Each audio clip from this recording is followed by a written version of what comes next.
নমস্কার বন্ধুরা, আজ আমি আরেকটা নতুন ব্লগ নিয়ে চলে এসেছি। আর এখন বাজে সকাল 7টা আর আমি বানাচ্ছি আজ দই পরোটা। তো ভাবলাম রেসিপিটা আপনাদের সঙ্গে শেয়ার করে নিই। এখানে নিয়েছি আটা, নিয়েছি দই, নিয়েছি নুন, অল্প চিনি, বেকিং পাউডার আর তেল দিয়ে, সাদা তেল দিয়ে মেখে নিচ্ছি প্রথমে ভালো করে, তারপর জল দিয়ে মেখে নেব। তারপর খুব ভালো করে ময়াম দিতে হবে। তো ওটা আমি খুব ভালো পারি না, তাই জন্য আমার পতিদেব আমাকে হেল্প করছে ময়াম দিতে। তারপর সবগুলো পরোটা বানিয়ে নিয়েছি।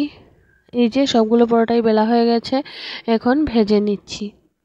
প্রথমে অল্প সেঁকে নিয়ে তারপর উপর থেকে তেল ছড়িয়ে দিয়ে ভালো করে ভেজে নেব। পরোটাগুলো খুব ফুলা ফুলা আর খুব সুন্দর পরোটা হয়েছিল, খেতেও খুব দারুণ হয় এই পরোটাগুলো। আপনারা একবার অবশ্যই বানিয়ে খেয়ে দেখবেন যে কতটা ভালো হয়। আর তেলের পরিমাণটাও আমার মনে হয় যে কম লাগে এভাবে দই দিয়ে পরোটা বানালে, আর অনেক নরম থাকে পরোটাগুলো। আর সকালের শুধু চা আর পরোটা, এই যে জেঠিমণি আর মায়ের টিফিনটা দিয়ে দিয়েছি। তারপর এখানে সিদ্ধ বসিয়ে দিয়েছি মুখি, আর এখানে অল্প কিছুটা মুসুর ডালও ভিজিয়ে রেখেছি।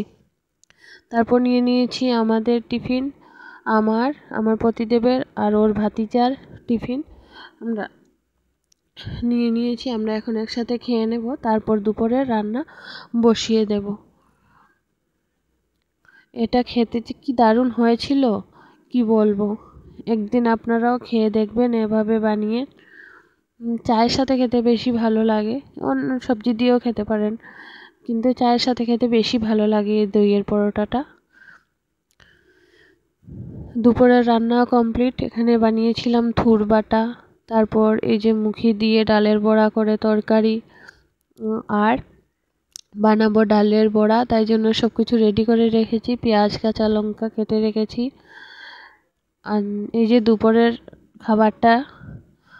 আর এখানে সন্ধ্যাবেলাও খাওয়া হবে, আর গেমের জন্যও বানিয়ে নিয়েছি ফুচকা, ঘরেই বানিয়েছি সব কিছু। এই যে গেমের ওরা সবাই আমার জন্য অপেক্ষা করছে, আর যখন আমি ক্যামেরা নিয়ে বেরিয়েছি ওরা সবাই ওইদিক সেদিক চলে যাচ্ছে। আর এখানে ওরা কি জানি একটা খেলছে। গেম টেম শেষ করে এসে আর আজ অনেক কাপড় ধোয়া হয়েছিল, ওগুলো ভাঁজ করব। আর আজকের ব্লগটা আমি এখানেই শেষ করছি। টাটা।